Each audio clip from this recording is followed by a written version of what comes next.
यानंतर आपण गोंदियामध्ये जाऊयात। ट्रक चालक संपाचा गोंदियामध्ये भाजीपाला बाजाराला सुद्धा फटका बसतोय।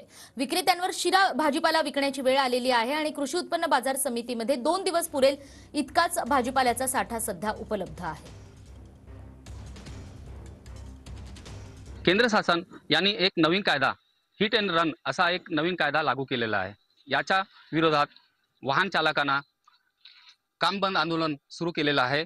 आज या काम बंद आंदोलनाचा दुसरा दिवस आहे। याचा फटका सर्वसामान्य लोकांना बसला आहे। बंद पुकारल्यामुळे ठिकठिकाणी वाहतूक थांबली आहे। याचा फटका आता भाजीपालांना सुद्धा बसला आहे। गोंदिया उत्पन्न बाजार समिती देखील याचा फटका बसला आहे। कालपासून गोंदिया येथे वाहन येणे बंद झाले आहे। याचा फटका आता भाजीपालावर झाल्याने भाजीपाला दर दुप्पट झाले आहे। यामुळे याचा फटका आता सर्वसामान्य लोकांना होत आहे। आता केंद्र शासन जे नवीन कायदा आणलेला आहे त्याच्यावर आता नवीन भूमिका काय घेते हे पाहणं महत्त्वाचं असेल। साईद पठाण, TV9 मराठी, गोंदिया।